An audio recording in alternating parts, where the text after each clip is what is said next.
नमस्कार दोस्तों, स्वागत है आपका अपना चैनल आविद्या में। और आज हम इस वीडियो में पढ़ेंगे क्लास 12th का पॉलिटिकल साइंस, जिसका सेकंड चैप्टर है और इस चैप्टर का नाम है दो ध्रुवीयता का अंत। इस चैप्टर का हम एमसीक्यू क्वेश्चन यानी कि ऑब्जेक्टिव क्वेश्चन को पढ़ेंगे और साथ ही साथ इसी वीडियो में आपको सब्जेक्टिव क्वेश्चन भी आपको पढ़ने को मिलेगा। ये सेकंड चैप्टर है, इससे काफ़ी ज़्यादा क्वेश्चन एग्ज़ाम में पूछा जाता है, इसलिए बोर्ड एग्ज़ाम के नज़रिए से इस चैप्टर में यानी कि इस वीडियो में हम जितने भी क्वेश्चन पढ़ेंगे वो मोस्ट VBI ऑब्जेक्टिव क्वेश्चन होगा और सब्जेक्टिव क्वेश्चन होगा। तो चलिए बिना देर के वीडियो को स्टार्ट करते हैं। उससे पहले आपसे गुजारिश है कि वीडियो को लाइक कर दीजिएगा और नीचे सब्सक्राइब वाला जो बटन दिख रहा है उसे भी आप ज़रूर दबाइएगा। दबा दिए सब्सक्राइब वाला बटन? हाँ चलिए ठीक है, बहुत अच्छे दबा दिए। तो चलिए स्टार्ट करते हैं आज के इस वीडियो को। सबसे पहला प्रश्न आप देख सकते हैं, यहाँ पे कह रहा है कि निम्नलिखित में मेल बैठाएं, यानी कि इन सबको मिलान करना। ये मिलान चिन्ह है, कौन किस में आएगा उसको आपको मिलान करना है। तो चलिए मैं पहले मिलान कर देता हूँ। पहला क्वेश्चन कह रहा है कि मिखाइल गोर्बाचेव। तो मिखाइल गोर्बाचेव कौन थे? तो मिखाइल गोर्बाचेव ने सोवियत संघ में सुधार की मुहिम चलाई थी। तो सुधार की शुरुआत किसने की थी? मिखाइल गोर्बाचेव ने। एक का क्या हो जाएगा, यानी कि क का हो गया, सॉरी क नहीं है यहाँ पे है वन है। वन का क्या हो जाएगा? तो ग हो जाएगा, वन का ग। उसके बाद दूसरा आता है शॉक थेरेपी। तो शॉक थेरेपी जो था ये क्या था? ये एक आर्थिक मॉडल था जो कि सोवियत संघ ने अपनाया था, शॉक थेरेपी। उसके बाद तीसरा है रूस। रूस क्या है? तो रूस जो था वो सोवियत संघ का उत्तराधिकारी बना। जब सोवियत संघ का विघटन हो गया, सोवियत संघ समाप्त हो गया, तो उसके बाद रूस ही उसका उत्तराधिकारी बना था। उसके बाद चौथा है बोरिस येल्त्सिन। बोरिस येल्त्सिन कौन थे? तो ये रूस के राष्ट्रपति थे।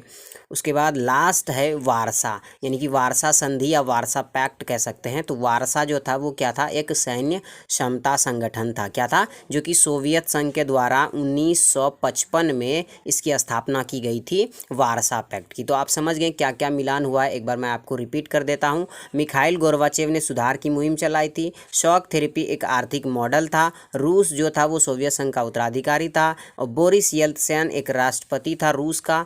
और वारसा पैक्ट जो था वो एक सैन्य क्षमता संगठन था। तो इस प्रकार से मिलान हो जाएगा। आप समझ गए कि क्या होना चाहिए। उसके बाद अगले क्वेश्चन की ओर बढ़ते हैं। तो अगला प्रश्न आपके सामने कह रहा है कि सोवियत अर्थव्यवस्था की प्रकृति के बारे में निम्नलिखित में से कौन सा कथन गलत है? यहाँ पे हमको गलत वाला कथन ढूंढना है। तो इसका राइट आंसर हो जाएगा ऑप्शन सी, यानी कि ऑप्शन ग बिल्कुल सही हो जाएगा। जनता को आर्थिक आज़ादी यहाँ पर नहीं थी, यानी कि ये कथन जो हो जाएगा वो क्या हो जाएगा? गलत हो जाएगा। तो इसका राइट आंसर ऑप्शन सी यानी कि ग हो जाएगा। उसके बाद अगला प्रश्न कह रहा है आपके सामने कि निम्नलिखित को कालक्रमानुसार सजाएं, यानी कि सबसे पहले इन चारों में से कौन सी घटना हुई थी, उसके बाद फिर कौन सी घटना हुई और उसके बाद फिर कौन सी घटना हुई, इन सबको आपको सजाना है एक क्रम के अनुसार। तो चलिए हम सजाते हैं सबसे पहले। तो सबसे पहले जो घटना हुई थी वो हुई थी रूसी क्रांति। तो सबसे पहले क्या आ जाएगा? घ आ जाएगा। उसके बाद फिर क्या हुआ था? तो उसके बाद हुआ था अफगान संकट। ठीक है, तो घ के बाद आ जाएगा क। और फिर उसके बाद क्या हुआ था? तो उसके बाद हुआ था बर्लिन की दीवार।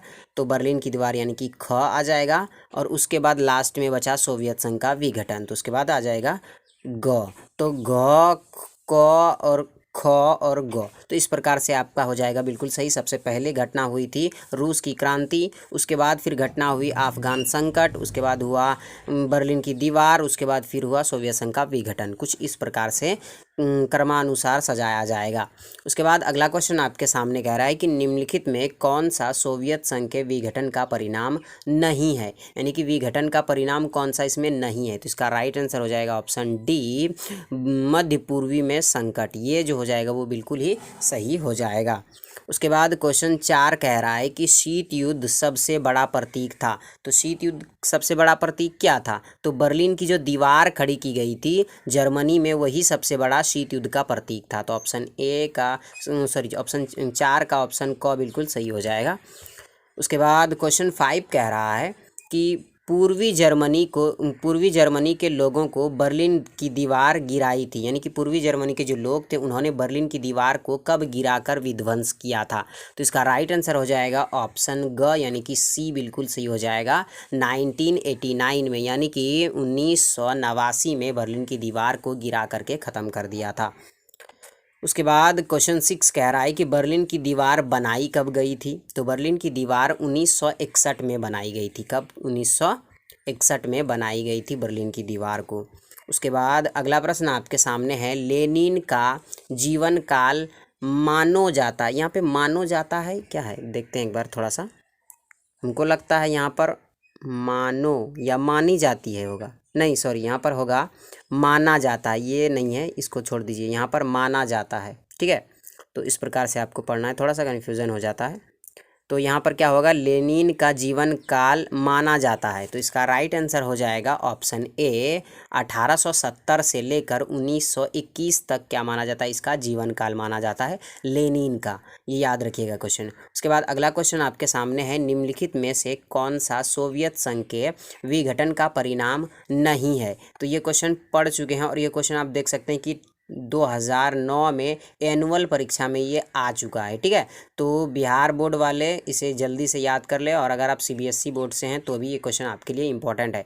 ये जो है ना, ये एनसीईआरटी बुक सभी के लिए है, चाहे आप किसी भी बोर्ड से हो, लेकिन बिहार बोर्ड और झारखंड बोर्ड, सीबीएसई बोर्ड, ये सारे बोर्ड में ये सब इस तरह के क्वेश्चन ज़्यादातर पूछे जाते हैं। तो इसका राइट आंसर हो जाएगा ऑप्शन घ, भूमध्य पूर्वी में संकट, ये नहीं था। उसके बाद अगला प्रश्न आपके सामने है कि द्वितीय विश्व युद्ध के बाद अंतर्राष्ट्रीय राजनीति में शीत युद्ध का आरंभ हुआ। यानी कि द्वितीय विश्व युद्ध के बाद अंतर्राष्ट्रीय राजनीति में शीत युद्ध कब आरंभ हुआ। तो शीत युद्ध आरंभ, ये क्वेश्चन भी देखिए 2009 में पूछा हुआ क्वेश्चन है। तो इसका राइट आंसर हो जाएगा ऑप्शन ए, 1945। कब हुआ? 1945 में शीत युद्ध का आरंभ हुआ। उसके बाद अगला प्रश्न आपके सामने है, सोवियत संघ का विघटन हुआ। तो ये क्वेश्चन काफ़ी ज़्यादा इंपॉर्टेंट है, चाहे आप किसी भी बोर्ड से हो। तो इसका राइट आंसर हो जाएगा ऑप्शन ए, 25 दिसंबर 1991, यानी कि 25 दिसंबर 1921 को क्या, सॉरी 1951 को सोवियत संघ का क्या हुआ, विघटन हो गया, यानी कि समाप्त हो गया था। उसके बाद अगला प्रश्न आपके सामने क्वेश्चन 11 कह रहा है कि सोवियत संघ जो था उसके अर्थव्यवस्था की प्रकृति के बारे में निम्नलिखित में से कौन सा कथन गलत है। ठीक है, और ये क्वेश्चन मैंने देखा कि पूछा हुआ क्वेश्चन 2009 में, और भी मैंने किसी बोर्ड में देखा था। ये क्वेश्चन इंपॉर्टेंट है, तो इसे आप याद रख लिए, बहुत बार मैंने देखा है, पूछा हुआ था ये क्वेश्चन। तो इसका राइट आंसर हो जाएगा ऑप्शन सी, जनता को आर्थिक आज़ादी। तो ये क्वेश्चन आप शायद पढ़ चुके हैं एक बार। चलिए, इसका राइट आंसर सी हो जाएगा, जनता की आर्थिक आज़ादी। उसके बाद अगला प्रश्न आपके सामने है, निम्नलिखित में से कौन सा सोवियत संघ के विघटन का परिणाम नहीं है। सोवियत संघ के विघटन का परिणाम कौन सा नहीं है। तो इसका राइट आंसर हो जाएगा भूमध्य पूर्वी में संकट। उसके बाद क्वेश्चन 13 कह रहा है कि 1917 में रूस में समाजवादी राज्य की स्थापना किसने की। तो इसका राइट आंसर हो जाएगा ऑप्शन सी, यानी कि ऑप्शन ग, लेनिन ने की थी। 1917 में समाजवादी राज्य की स्थापना लेनिन ने की थी। ऑप्शन सी आपका बिल्कुल सही हो जाएगा। उसके बाद अगला प्रश्न कह रहा है कि किसने पेरेस्ट्रोइका और ग्लासोस्त की नीति को प्रतिपादन की, यानी कि स्वागत किया उसके नीतियों का। तो इसका राइट आंसर हो जाएगा ऑप्शन सी, मिखाइल गोर्बाचेव ने जो सुधार की मुहिम चलाई थी वही था उसकी नीति का प्रतिपादन। ठीक है, तो ऑप्शन सी आपका बिल्कुल सही हो जाएगा। उसके बाद अगला प्रश्न है क्वेश्चन 15 कि सोवियत संघ के अंतिम राष्ट्रपति कौन थे। सोवियत संघ का जो विघटन हो गया था उसके बाद वाला सबसे लास्ट वाला जो राष्ट्रपति बना था वो कौन था। तो इसका राइट आंसर हो जाएगा ऑप्शन सी, मिखाइल गोर्बाचेव ही था सबसे लास्ट वाला। कौन था? Mikhail Gorbachev. उसके बाद अगला प्रश्न आपके सामने है कि पूर्वी और पश्चिमी जर्मनी को विभाजन करने वाली बर्लिन की दीवार कब गिरा दी गई थी। तो ये क्वेश्चन आप पढ़ चुके हैं, ऑप्शन ए आपका बिल्कुल सही हो जाएगा। 1989 को गिरा दिया गया था। कब? 1989 को। उसके बाद अगला प्रश्न आपके सामने है कि जर्मनी का एकीकरण कब हुआ था। ये काफ़ी इंपॉर्टेंट क्वेश्चन है, तो इसे आप याद रखिएगा। जर्मनी का एकीकरण हुआ था 1991 में। कब हुआ था? 1991 में। जर्मनी का एकीकरण 1991 में हुआ था। उसके बाद अगला प्रश्न है शॉक थेरेपी को अपनाया गया। शॉक थेरेपी को कब अपनाया गया था? तो इसको 1990 में अपनाया गया, और फिर ये 1 साल के बाद क्या हुआ? सोवियत संघ ही समाप्त हो गया था। उसके बाद अगला प्रश्न कह रहा है कि सोवियत गुट में सबसे पहले कौन सा देश अलग हुआ था। उस सोवियत संघ में टोटल 15 देश थे शामिल, तो इन 15 देशों में सबसे पहले कौन सा देश अलग हुआ था? तो इसका राइट आंसर हो जाएगा ऑप्शन सी, पूर्वी जर्मनी जो था ये सबसे पहले सोवियत संघ के गुट से अलग हुआ था। तो यहाँ तक जो था वो हमारा ऑब्जेक्टिव क्वेश्चन था। उसके नीचे जो अब हम पढ़ेंगे वो सब्जेक्टिव क्वेश्चन होगा। तो दिल थाम कर बैठिए, सब्जेक्टिव क्वेश्चन में थोड़ा सा आपको बोरिंग टाइप का लगेगा, लेकिन आप अपना कॉन्सेंट्रेट बना कर रखिएगा, क्योंकि एग्ज़ाम में तो आपको अच्छे नंबर लाना है। हाँ, तो चलिए फिर सब्जेक्टिव क्वेश्चन को स्टार्ट करते हैं हम। तो अब हम यहाँ से क्या करेंगे? सब्जेक्टिव क्वेश्चन को पढ़ेंगे। तो चलिए सब्जेक्टिव क्वेश्चन को पढ़ते हैं। तो ये लघु उत्तरीय प्रश्न है, यानी कि उतना ज़्यादा लॉन्ग नहीं है, शॉर्ट क्वेश्चन है। इसमें ये क्वेश्चन जो होगा आपको कम से कम 2, 3 इस प्रकार के नंबर में पूछा जाएगा। या तो 2 नंबर में पूछा जाएगा या तो 3 नंबर में पूछा जाएगा, इस तरह का क्वेश्चन। तो चलिए स्टार्ट करते हैं। पहला प्रश्न आपके सामने कह रहा है कि बर्लिन की दीवार का निर्माण एवं विध्वंस किस तरह ऐतिहासिक घटना कहलाती है। बर्लिन की जो दीवार थी, जो कि 1961 में खड़ी की गई थी और 1989 में इसे गिरा दिया गया था, इस दीवार का जो विध्वंस हुआ वो कैसे ऐतिहासिक घटना के रूप में इसे माना जाता है, यानी कि कहलाता है। तो इसी के बारे में हम इसमें डिस्कस करेंगे। तो चलिए जानते हैं कैसे ये ऐतिहासिक घटना कहलाता है। तो देखिए, शीत युद्ध के सबसे सरगर्म दौर में बर्लिन की दीवार को खड़ा किया गया था। सरगर्म दौर मतलब दोनों तरफ से प्रतिद्वंद्विता चल रही थी। तो उस समय में क्या हुआ कि बर्लिन की दीवार खड़ी की गई। कब की गई? तो 1961 में बर्लिन की दीवार को खड़ी की गई थी। और यह दीवार जो था वो शीत युद्ध का सबसे बड़ा प्रतीक माना जाता है। शीत युद्ध का सबसे बड़ा प्रतीक जो था वो क्या था? बर्लिन की दीवार था, जैसा कि आपने अभी ऑब्जेक्टिव क्वेश्चन में भी पढ़ा। तो अगर सब्जेक्टिव क्वेश्चन को आप पढ़ेंगे ना, तो उसमें ऑब्जेक्टिव भी आपका कवर हो जाएगा। तो शीत युद्ध जो था, शीत युद्ध का सबसे बड़ा प्रतीक बर्लिन की दीवार को माना जाता था। उसके बाद फिर क्या हुआ कि 1989 में पूर्वी जर्मनी की आम जनता, यानी कि यहाँ पर तो दोनों लिखना चाहिए, यहाँ पर थोड़ा सा गलती हुआ है। यहाँ पे पूर्वी जर्मनी और पश्चिमी जर्मनी दोनों तरह के लोगों ने, यानी कि दोनों देशों के लोगों ने क्या किया कि आम जनता जो थे इस दीवार को गिरा दिया गया। अब इस नाटकीय घटना, जो इस प्रकार का जो घटना हुआ, यानी कि इस तरीके का कोई घटना होता है तो हम उसको नाटकीय घटना कहते हैं। सरकार के द्वारा ये घटना नहीं लिया गया है, यानी कि जनता ने ये मतलब निर्णय लिया और फिर क्या किया? दीवार को गिरा दिया। तो इसको हम क्या कहेंगे? नाटकीय घटना कहेंगे। तो नाटकीय घटना हुआ, उसके बाद और भी नाटकीय घटना, यानी कि इसी तरीके का और भी बहुत सारी घटनाएं नाटकीय घटना हुई। तो इसी को हम ऐतिहासिक घटनाक्रम सामने आया, यानी कि यहीं से नाटकीय घटना चलते चलते एक ऐतिहासिक घटना के रूप में जाना जाने लगा। कैसे कैसे अब कहेंगे कि नाटकीय घटना का आखिर शुरुआत कहाँ से हुआ था? तो सबसे पहले कहाँ पर आएंगे आप? बर्लिन की दीवार पर, क्योंकि बर्लिन की दीवार को ही गिराने के बाद नाटकीय घटना शुरू हुआ था। तो आप क्या कहेंगे कि नाटकीय घटना का शुरुआत बर्लिन की दीवार के गिराने के बाद से इतिहास में बहुत सारी जगहों पर छोटे छोटे और भी घटना हुई। तो शुरुआत जो हुआ था वो बर्लिन की दीवार से हुई थी, और इसका जो परिणाम हुआ वो दूसरी दुनिया का पतन हो गया है। बर्लिन की दीवार गिरी तो इसका परिणाम क्या हुआ? इसका रिजल्ट क्या हुआ कि दूसरी दुनिया का ही पतन हो गया और शीत युद्ध का भी समाप्त हो गया। जब दूसरा दुनिया ही नहीं रहा, यानी कि जो सोवियत संघ था वही नहीं रहा, तो शीत युद्ध अब किसके साथ लड़ा जाएगा? किसी के साथ नहीं। तो शीत युद्ध का भी अंत हो गया। और फिर दूसरे विश्व युद्ध के बाद विभाजित हो चुके जर्मनी अब एकीकरण हो गया, यानी कि दूसरे विश्व युद्ध के बाद जो जर्मनी दो ग्रुपों में बढ़ चुका था कि पूर्वी जर्मनी जो था वो क्या था? यूएसएस, पूर्वी जर्मनी अमेरिका का खेमा था, और पश्चिमी जर्मनी जो था वो किसका था, सोवियत संघ का था। लेकिन क्या हुआ कि अब जब सोवियत संघ का विघटन हो गया तो ये दीवार खत्म हो गया और इसका एकीकरण हो गया। तो आपने समझा कि बर्लिन की दीवार किस प्रकार से घटनाक्रम हुई और फिर किस तरीके से ये ऐतिहासिक घटना के रूप में जाना जाने लगा। तो इसमें कुछ ज़्यादा आपको लिखना नहीं है। उसके बाद अगला प्रश्न आपके सामने आता है कि दूसरी दुनिया के विघटन का आशय संक्षेप में बताएं। दूसरी दुनिया जो है इसका विघटन हुआ, यानी कि सोवियत संघ का जो विघटन हुआ उसका हमको संक्षेप में बताना, यानी कि पूरा अगर दूसरी दुनिया का अब बताने के लिए स्टार्ट करेंगे तो कॉपी भर जाएगा, तो उतना नहीं बताना है, संक्षेप में यानी कि मोटी मोटी बातें बतानी है आपको। तो मोटी मोटी बातें क्या बतानी है, सबसे पहले लिखना है आपको, सोवियत संघ के खेमों में शामिल पूर्वी यूरोप के 8 देशों ने एक एक करके जनता के प्रदर्शनों को देखकर अपने समाजवादी शासन को बदल डाला। सोवियत संघ के जो खेमे थे उसमें 8 जो देश थे उन्होंने क्या किया कि एक एक करके जनता के प्रदर्शन यानी कि विरोध को देख करके समाजवादी शासन को धीरे धीरे बदलना स्टार्ट किया उन्होंने, क्योंकि सोवियत संघ में क्या थी, समाजवादी अर्थव्यवस्था थी।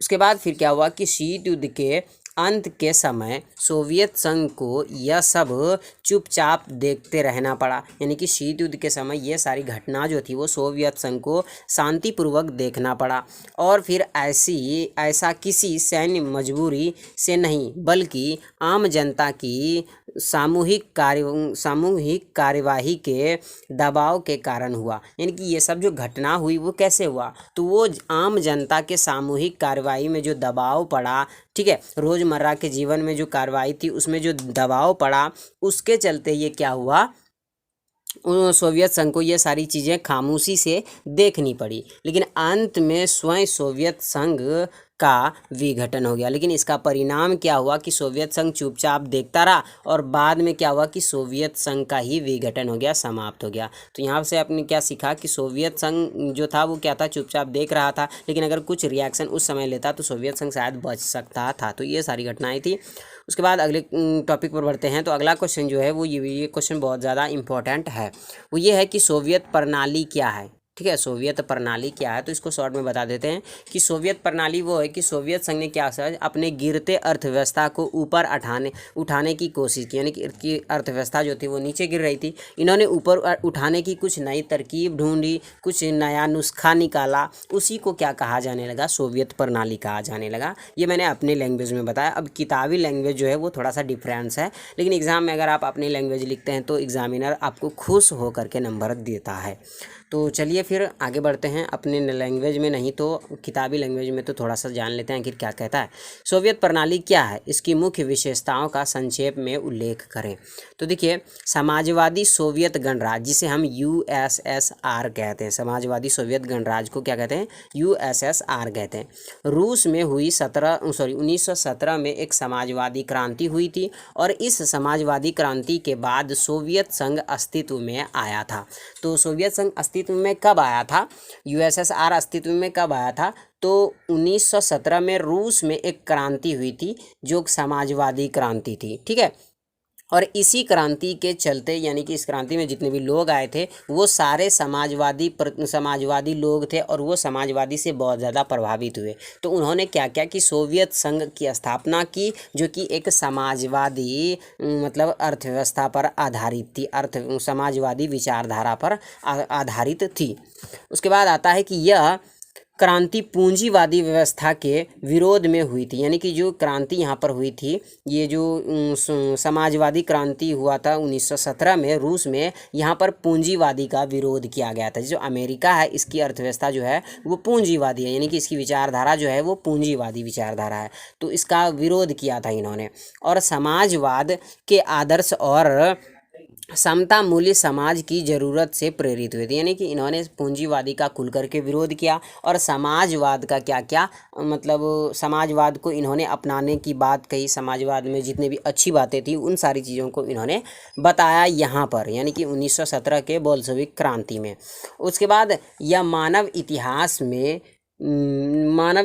में निजी संपत्ति की निजी संपत्ति की संस्था को समाप्त करने और समाज को समानता के सिद्धांत पर सचेत रूप में लड़ने की सबसे बड़ी क्रांति थी। यानी कि इसमें ये कहा गया था कि जो निजी संपत्ति होता है, यानी कोई चीज़ है, ठीक है, और उस चीज़ पर किसी एक आदमी का अधिकार है, तो वो क्या होता है कि वो निजी संपत्ति होती है, ठीक है। लेकिन वही कोई चीज़ है, उस पर क्या होता है कि सरकार का अधिकार है, तो सरकार कुछ भी कर सकता है, या तो किसी एक को दे सकता है या फिर सभी के उपयोगों के लिए हो सकता है। जैसे मान लीजिए कि एक कुआं है गांव में, तो वो कुआं जो है वो क्या है, सामूहिक मतलब संपत्ति है, वो सभी की संपत्ति है, किसी एक की नहीं है, ठीक है। तो उसी प्रकार से अगर कोई चीज़ है, मान लीजिए कोई एक पेड़ है आम का और उसका एक ही मालिक है, ठीक है, तो वो क्या, वो निजी संपत्ति है। तो यही बात यहाँ पे बताई गई कि सोवियत संघ मतलब समाजवादी ये लोग कहते थे कि निजी संपत्ति कुछ नहीं होना चाहिए, जो भी होना चाहिए वो सरकार का होना चाहिए, यानी कि वो सब चीज़ स्वामित्व अधिकार जो हो वो सरकार के हाथ में होना चाहिए। तो ये सारी थी सोवियत प्रणाली और उसकी कुछ विशेषताएं, ठीक है। तो सोवियत प्रणाली की विशेषता क्या थी, ये आप बहुत ही अच्छे तरीके से समझ गए हैं। अब थोड़ा सा हम जान लेते हैं लघु उत्तरीय प्रश्न के बारे में। वैसे वो जो लघु उत्तरीय प्रश्न था वो थोड़ा सा शॉर्ट था, लेकिन इसमें थोड़ा सा हम लॉन्ग पढ़ेंगे, ठीक है। तो चलिए लॉन्ग थोड़ा सा लघु उत्तरीय प्रश्न पढ़ लेते हैं। हाफ लॉन्ग, उतना लॉन्ग भी नहीं है ये। तो क्वेश्चन ये कह रहा है कि द्वितीय विश्व युद्ध के उपरांत सोवियत संघ महाशक्ति के रूप में उभरा, यानी कि दूसरा विश्व युद्ध जो हुआ उसके बाद सोवियत संघ क्या हुआ कि एक महाशक्ति के रूप में दुनिया के सामने आया, और तथा तथ्य देकर प्रमाणित कीजिए, यानी कि हमें समझाइए, प्रमाणित कीजिए, यानी कि इसे सिद्ध कीजिए कि आखिर सोवियत संघ जो था वो महाशक्ति के रूप में कैसे सामने आया दुनिया के। तो चलिए इसके लिए हमने बहुत सारे पॉइंट्स दिए हैं, इन सारे पॉइंट्स को एक एक करके हम समझने की कोशिश करते हैं। तो फिर पहला पॉइंट ये कह रहा है कि दूसरे विश्व युद्ध के बाद सोवियत संघ, यानी कि सोवियत संघ, अब इसको हम महाशक्ति कहेंगे क्योंकि ये महाशक्ति के तरफ बढ़ रहा था। तो सोवियत संघ यानी कि महाशक्ति के रूप में उभर कर सामने आया, और अमेरिका को छोड़ दे, तो अगर अमेरिका को छोड़ दें, यानी कि दो महाशक्ति थी, एक था सोवियत संघ और दूसरा था अमेरिका, लेकिन अगर हम अमेरिका को छोड़ दें तो सोवियत संघ की जो अर्थव्यवस्था थी वो शेष विश्व की तुलना में कहीं ज़्यादा थी। यानी कि अमेरिका को अगर छोड़ दें तो पूरी दुनिया में सबसे बड़ी जो अर्थव्यवस्था मानी जाती है वो सोवियत संघ की मानी जाती, लेकिन अगर अमेरिका को हम जोड़ लें तो सोवियत संघ की अर्थव्यवस्था जो थी वो दूसरे नंबर पर आती थी, पहले नंबर पर जो थी वो सोवियत संघ की दूसरे नंबर पर सोवियत संघ की आती थी, पहले नंबर पर अमेरिका की आती थी। इस प्रकार से होगा, ठीक है। तो इस तरीके से थी, ये आप समझ गए पहला पॉइंट। उसके बाद दूसरे पॉइंट पर बढ़ते हैं। तो दूसरा पॉइंट कह रहा है कि सोवियत संघ की संचार प्रणाली जो थी वो बहुत ही अच्छी थी, यानी कि उन्नत थी, बेजोड़ थी। उसके बाद है कि उसके पास विशाल ऊर्जा संसाधन था, यानी कि ऊर्जा संसाधन इसके पास बहुत ज़्यादा था। इसके पास खनिजें थी, तेल थे, लोहे थे एवं इस्पात थी इत्यादि वगैरह जितने भी मतलब संसाधन थे, इसके पास क्या थी, संसाधनों की ढेर पड़ी हुई थी, बहुत सारी थी। ये क्या करता था कि मशीनरी उत्पादन भी इसमें शामिल आ जाता है, यानी कि मशीनी उत्पादन जितने भी हैं वो सब भी इसी में शामिल हो जाता है, संसाधन में शामिल हो जाता है। तो ये सारी थी इसकी विशेषता, क्योंकि ये ताकतवर थे इसलिए ये महाशक्ति के रूप में बढ़ते चले जा रहे थे। उसके बाद तीसरा पॉइंट है सोवियत संघ के दूर दराज के इलाके भी आवागमन की व्यवस्थित और विशाल प्रणाली के कारण आपस में जुड़े हुए थे, यानी कि सोवियत संघ में आवागमन यानी कि आने जाने की जो सुविधाएं थी वो बहुत ही अच्छी थी, विशाल थी, ठीक है, प्रणाली थी। इस वजह से कह सकते हैं कि सोवियत संघ वो महाशक्ति के रूप में उभर कर सामने आया। उसके बाद चौथा स्टेप कह रहा है कि सोवियत संघ का घरेलू उपभोक्ता उद्योग जो था वो भी बहुत उन्नत था, यानी कि घरेलू उपभोक्ता उद्योग जो छोटे छोटे उद्योग होते हैं जो कि लोग घरों के द्वारा करते हैं, यानी कि अपने ही देश में इसे बनाते हैं, अपने ही देश में बेच देते हैं, तो इसे घरेलू उपभोक्ता उद्योग कहेंगे, ठीक है। जैसे कि मान लीजिए कोई लोग अचार बनाता है अपने घर में और उसी को यूज़ करने लगता है, तो वो क्या हो गया, घरेलू उपभोक्ता उद्योग, यानी कि वो खुद बनाया और खुद ही उसका उपयोग करने लगा, तो इसको हम क्या कहेंगे, घरेलू उपभोक्ता उद्योग कहेंगे। या पंखा बनाना, तो इस सारी चीज़ों को हम क्या कहेंगे, घरेलू उपभोक्ता उद्योग कहेंगे। तो घरेलू उपभोक्ता उद्योग में भी ये बहुत ज़्यादा उन्नत था, और पिन से लेकर के कार तक सभी चीज़ों का उत्पादन यहाँ पर होता था। मतलब ऐसे मान ले पिन के तौर पर यहाँ पे ये कहा जा रहा है कि सुई, कहते हैं ना हमारे मतलब बिहारी लैंग्वेज में कहते हैं कि सुई से लेकर के मतलब कुछ बड़ा से बड़ा कार तक भी ढूंढोगे तो मिल जाएगा ये हमारे यहाँ, ठीक है, हमारी दुकान पे। तो इसी प्रकार से कह सकता है कि सोवियत संघ जो था वो एक पिन से लेकर के कार तक का उत्पादन करता था अपने यहाँ। तो आप सोच सकते हैं कि ये कितना बड़ा महाशक्ति था, मतलब इसके पास बहुत ज़्यादा शक्तियाँ थी, इसलिए ये क्या था कि सोवियत संघ महाशक्ति के रूप में उभर कर सामने आया था। उसके बाद अगला प्रश्न कह रहा अगला है आगे कि उत्पत्ति सोवियत संघ के उपभोक्ता उद्योग में बना और उपभोक्ता उद्योग में बनाने वाली वस्तुएं गुणवत्ता के लिहाज से पश्चिमी देश के स्तर की नहीं थी। यानी कि पश्चिमी देश यानी कि अमेरिका जो था उसका जो क्वालिटी था उद्योग बनाने का वो थोड़ा बेहतर था, लेकिन सोवियत संघ का उतना बेहतर नहीं था। लेकिन ये भी क्या थे, कम नहीं थे। ऐसा नहीं कहा जा सकता है कि सोवियत संघ जो था वो बहुत ही बेकार की क्वालिटी का कोई भी प्रोडक्ट्स प्रोवाइड कराता था, तो इस प्रकार से नहीं था। सोवियत संघ भी बहुत ही ज़्यादा था, इसलिए तो वो महाशक्ति के रूप में उभर कर सामने आया था दुनिया के सामने। उसके बाद चौथा स्टेप हमने 4 पॉइंट हमने पढ़ लिए हैं। उसके बाद 5वां पॉइंट पढ़ते हैं। तो 5वां पॉइंट है सोवियत संघ की सरकार ने अपने सभी नागरिकों के लिए एक न्यूनतम जीवन स्तर सुनिश्चित कर दिया था। यानी कि सोवियत संघ के जो सरकार थे उन्होंने अपने नागरिकों के लिए, अपने जनता के लिए अपने जीवन स्तर का न्यूनतम भाग जो था वो सुनिश्चित कर दिया था, सुरक्षित कर दिया था। और सरकार बुनियादी ज़रूरतों की चीज़ों को मसलन व्यवस्थित, सुधारित और शिक्षा, ये सारी चीज़ें होती, यानी कि किसी भी इंसान के जीवन में जो रोज़मर्रा के जीवन में जिस चीज़ों की ज़रूरत होती है वो सारी चीज़ें जो थी वो सरकार उसे प्रोवाइड करा दे रही थी। तो इस प्रकार से सोवियत संघ के पास काफ़ी चीज़ें थी। इस वजह से क्या था कि सोवियत संघ चाह रहा था कि दुनिया के सामने हम महाशक्ति के रूप में उभर कर सामने आए, और अमेरिका भी यही चाह रहा था, क्योंकि उसके पास भी उसकी अर्थव्यवस्था भी काफ़ी अच्छी थी, काफ़ी बेहतर थी। तो इस वजह से इन दोनों के बीच में महाशक्ति बनने के लिए होड़ चली गई, यानी कि इन दोनों के बीच लड़ाइयाँ होती रही छोटी में। लेकिन ऐसा युद्ध कभी नहीं हुआ कि दोनों एक दूसरे को मतलब क्षति पहुंचाने के लिए एक दूसरे को मैदान में आ गए। ऐसा एक बात यहाँ पे समझाते हैं, जैसे कि मान लीजिए कोई एक व्यक्ति है और फिर ये कोई दूसरा व्यक्ति है, तो इन दोनों के पास माफ़ कीजिएगा, तो यहाँ पे देखिए थोड़ा सा हम समझाते हैं। यहाँ पे मान लीजिए कि कोई एक व्यक्ति है, यहाँ पे हम समझाते हैं कि कोई एक व्यक्ति है और बी जो है वो कोई दूसरा व्यक्ति है। ये दोनों जो है आपस में, यानी कि बी थोड़ा सा ज़्यादा ताकतवर है और ए जो है वो बी की तुलना में ए बहुत ही कमज़ोर है। तो इसमें आप कह सकते हैं कि इन दोनों के बीच जो होगा वो लड़ाई होगा या नहीं होगा। आप बताइए जल्दी से कमेंट में। तो मैं आपको बता दूं कि इन दोनों के बीच लड़ाई जो होगा वो 100% होगा, 100% होगा।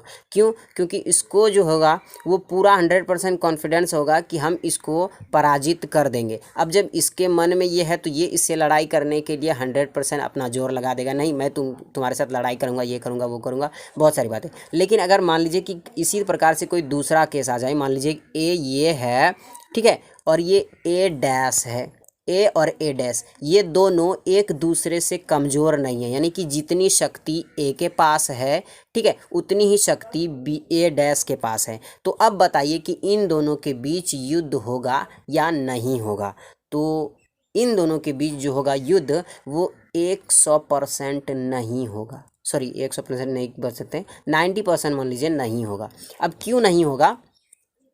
अब इसलिए नहीं होगा क्योंकि ए जो है वो भी ताकतवर है और ए डैश जो है ये भी ताकतवर है। यानी कि ये जितना क्षति पहुंचाएगा ये भी उतना क्षति पहुंचाएगा। तो दोनों एक दूसरे को देखकर ये अंदाज़ा लगा सकता है कि अगर हम इसको मारेंगे तो वो भी हमको मारेगा, इसमें युद्ध नहीं होने की संभावना होती है। तो उसी प्रकार से यही था कि अमेरिका और जो सोवियत संघ था ये दोनों महाशक्ति थी, दोनों के पास बहुत ज़्यादा शक्तियाँ थी। इस वजह से इन दोनों के बीच कभी भी ऐसी स्थिति नहीं आई कि युद्ध हो, तो कभी भी इन दोनों के बीच युद्ध नहीं हुआ। ठीक है, तो यहाँ से ये टॉपिक आप समझ गए बहुत ही अच्छे तरीके से।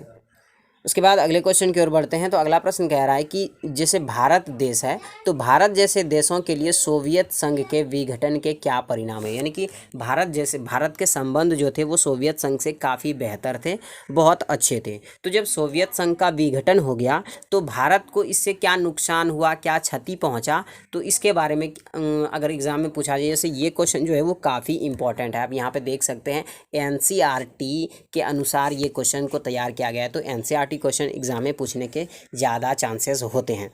तो चलिए हम जानते हैं कि इस क्वेश्चन का आंसर क्या होगा। अगर एग्जाम में पूछ लिया जाए तो हम क्या लिखेंगे। तो इस तरह के अगर लॉन्ग क्वेश्चन आपसे पूछा जाता है तो सबसे पहले आपको एक हेडिंग बनाना है, और हेडिंग बनाने के बाद ही आपको उसके ऊपर डिस्कस करना है। देखिए यहाँ पर जो सारी बातें बताई गई है वो सभी इसी के आधारित पर है सारी बातें। तो अगर आप हेडिंग बनाकर आंसर लिखते हैं तो एग्जामिनर जो कॉपी चेक करेगा वो आपके हेडिंग्स को पढ़ेगा और मात्र 2-3 लाइन को यहाँ का पढ़ेगा, और उसके बाद फिर क्या करेगा, आपके कॉपी में जितने भी नंबर का है उससे 1+ भी दे सकता है, क्योंकि एग्जामिनर समझ जाएगा बंदा जो है, बच्चा जो है वो होशियार है, वो जानता है कि क्वेश्चन को किस प्रकार से लिखना है। ठीक है, तो इसके ऊपर मैं आपको वीडियो बनाकर दूंगा जब एग्ज़ाम नज़दीक आएगा।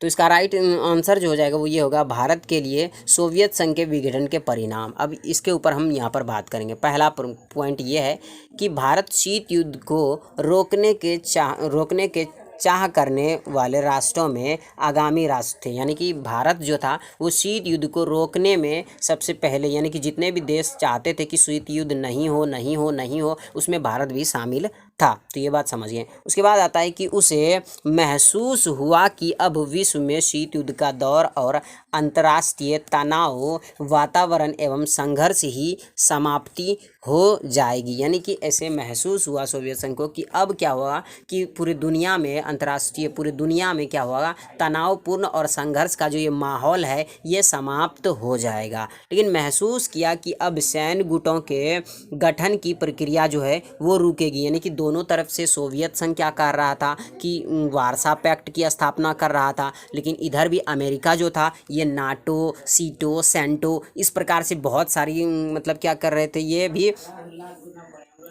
भी बहुत सारी गुटों की स्थापना कर रहे, सैन्य गुटों की स्थापना कर रहे थे। तो ऐसा लग रहा था कि अब ये जो हो जाएगा वो समाप्त हो जाएगा। उसके बाद हथियारों की तेज़ी से दौड़ चल रही थी, यानी कि सोवियत संघ अपना हथियार बना रहा था और अमेरिका अपना हथियार बना रहा था। तो दोनों जो था वो हथियार बनाने के मामले में एक दूसरे के मुकाबले खड़ा हो चुका था, और दोनों हथियार बनाने की पूरी कोशिश, पूरी निष्ठा के साथ लगा हुआ था एक दूसरे को पराजित करने के लिए। लेकिन कभी इन दोनों ने आपस में युद्ध ही नहीं किया, सारा हथियार बेकार चला गया। तो इस प्रकार से सारी घटना हुई। तो पहले पॉइंट में आपको यही सारी बातें लिखनी है। उसके बाद दूसरा पॉइंट आता है। तो दूसरे पॉइंट में आपको क्या लिखना है, दूसरे पॉइंट में लिखना है, भारत अन्य प्रजातांत्रिक देशों के तरह विश्व की एकमात्र महाशक्ति अमेरिका की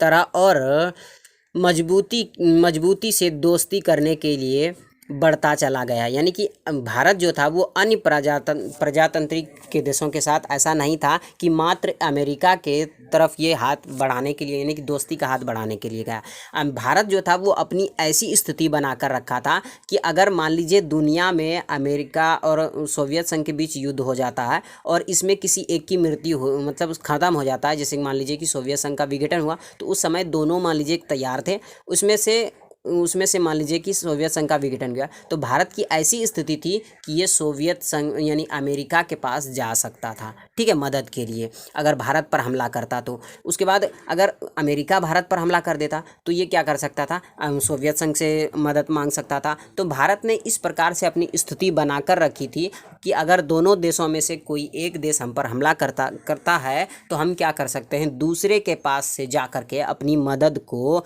ले सकते हैं, अपनी मदद मांग सकते हैं। तो इस तरीके से स्थिति बनाई थी। ये ना कि मतलब मान लीजिए कि भारत है तो मान लीजिए किसी एक को सपोर्ट कर रहा है, सोवियत संघ को सपोर्ट कर रहा है तो इसी को कर रहा है, अमेरिका को नहीं कर रहा है, तो ऐसे में अमेरिका गुस्सा हो जाता, ठीक है। तो अगर इसमें किसी एक देश हमला कर देते तो ऐसे बहुत ही गलत बात, मान लीजिए कि इसमें अमेरिका हमला कर देता, ठीक है, और यहाँ पर सोवियत संघ विघटन हो जाता तो फिर अमेरिका हम पर गुस्सा झाड़ता। तो इस प्रकार से हो सकता है।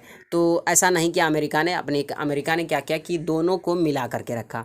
उसके बाद आगे आता है कि मिश्रित अर्थव्यवस्था को सन 1991 में ही धीरे धीरे छोड़ दिया गया और फिर नई अर्थव्यवस्था नीति की घोषणा की गई। भारत में भी लोग पूंजीवादी अर्थव्यवस्था को अंतर्राष्ट्रीय स्तर पर प्रभुत्वशाली अर्थव्यवस्था मानने लगे, यानी भारत में भी पूंजीवादी अर्थव्यवस्था को मानने लगे। लेकिन हमारी जो अर्थव्यवस्था है वो मिश्रित अर्थव्यवस्था, यानी कि भारत की अर्थव्यवस्था क्या है, मिश्रित अर्थव्यवस्था है। मिश्रित अर्थव्यवस्था में क्या हुआ है कि थोड़े से अच्छे बात जो थे वो समाजवाद में जो थोड़ी अच्छी अच्छी बातें थी उसको लिया है समाजवाद से, और थोड़ी जो अच्छी बातें थी पूंजीवाद में उस पूंजीवाद से लिया है। तो इन दोनों को मिला करके एक व्यवस्था बनाई गई है जिसका नाम रखा है मिश्रित अर्थव्यवस्था। तो आप समझ गए भारत में जो अर्थव्यवस्था है वो कौन सी अर्थव्यवस्था है, तो मिश्रित अर्थव्यवस्था है, जो कि क्या कह सकते हैं पूंजीवादी और समाजवादी अर्थव्यवस्था से लिया गया है, यानी कि इन दोनों का मिला हुआ है। उसके बाद आगे आता है कि यहाँ पर हमने पढ़ा पूंजीवादी अर्थव्यवस्था को अंतर्राष्ट्रीय स्तर पर प्रभु शक्तिशाली अर्थव्यवस्था मानने लगे भारत के लोग भी, और भारत में उदारीकरण एवं वैश्वीकरण की नीतियां जो वो अपनाई जाने लगी। विश्व बैंक और अंतर्राष्ट्रीय मुद्रा कोष जैसे विभिन्न संख्यादेश के प्रबल रामदर्श दात्री माने जाने लगे। तो यानी कि भारत में भी क्या क्या अंतर्राष्ट्रीय मुद्रा कोष और भी जितने भी संस्थाएं थी इन सबको भी मान्यता देने लगा। तो इसमें ये आपको लिखना है। उसके बाद अगला है आपके सामने कि सोवियत संघ के विघटन के बाद से भारत में राजनीतिक रूप से उदारीकरण और लोकतांत्रिकरण की राजनीति जीवन को सूत्रबद्ध करने लगा। भारत में भी क्या, जब सोवियत संघ का विघटन हुआ तो उसके बाद भारत में राजनीतिक रूप से उदारीकरण और लोकतांत्रिकरण का जीवन जो था वो सूत्रबद्ध करने लगा। धीरे धीरे क्या हुआ कि प्रबल रूप से बुद्धिजीवियों तथा अधिकांश पार्टियों द्वारा समझा जाने लगा इसको, किसको, तो ये उदारीकरण और जो वैश्विक लोकतांत्रिक राजनीति है इसको भी धीरे धीरे लोग समझने लगे। और फिर क्या हुआ कि इस विश्व में साम्यवाद का बोलबाला होने लगा। तो साम्यवाद को भी अपनाया, साम्यवाद का भी बोलबाला होने लगा। उसके बाद रूस जो था उसका उत्तराधिकारी बना। तो इस प्रकार से ये सारी घटना हुई थी। और भी बहुत सारी टॉपिक हैं, तो लेकिन यहाँ पर हमको यहीं पर लगता है एक टॉपिक है तो इसको भी हम पढ़ लेते हैं। भारत ने मध्य एशियाई देशों के प्रति अपनी विदेश नीति को नए सिरे से तय किया, यानी कि फिर से शुरू से इन्होंने फिर नीति बनाई और जितने भी मध्य एशिया के देश थे उनके साथ अपना व्यवहार और अपना दोस्ताना तरीका फिर से नए अंदाज में शुरू किया। और सोवियत संघ से अलग हुए सभी जो 15 गणराज्य थे उसमें भारत के संबंध यहाँ पर भारत के संबंध सहित रूप में निर्देशित किए जा रहे थे। और भारत चीन रूस के साथ साथ पूरे पूर्वी समाजवादी देशों के साथ भी मुफ्त व्यापार को अपनाने की जरूरी मांग की, यानी कि भारत चीन के साथ साथ बहुत सारे देशों ने, भारत ने मिल करके क्या किया कि मुक्त व्यापार की नीति को अपनाने का शुरू किया। मुक्त व्यापार नीति सबसे पहले चीन ने अपनाई थी और फिर अपनाने की बात की गई। और भारत, रूस, कजाकिस्तान, तुर्कमेनिस्तान, उज्बेकिस्तान, तो इन सारी चीज़ों ने मिल करके इन सब का स्वागत किया। और जौन इन चीनों के बड़े उत्पादक जो थे उनके साथ भी इन्होंने बहुत सारे व्यापार किए। तो इस प्रकार से भारत जो था, ये भारत के फिल्में एवं गीतें जो थी वो पश्चिमी देशों में बहुत ज़्यादा फली फूली, और वहाँ की जो फिल्में और वो जो दूसरी चीज़ थी वो सारी चीज़ें हमारे यहाँ फली फूली। तो इस प्रकार से भारत के संबंध जो थे वो काफ़ी बेहतर थे, चाहे किसी भी महाशक्ति के बारे में हो। लेकिन सोवियत संघ का विघटन हुआ तो भारत को कुछ थोड़ा मोड़ा इफेक्ट पड़ा, क्योंकि सोवियत संघ के साथ संबंध जो थे वो भारत के काफ़ी बेहतर थे। तो ये सेकेंड चैप्टर का जो मास्टर वीडियो था ये आपको कैसे लगा, आप हमें कमेंट बॉक्स में ज़रूर बताइएगा। तो चलिए मिलते हैं एक नए वीडियो के साथ, तब तक के लिए जय हिंद, जय भारत।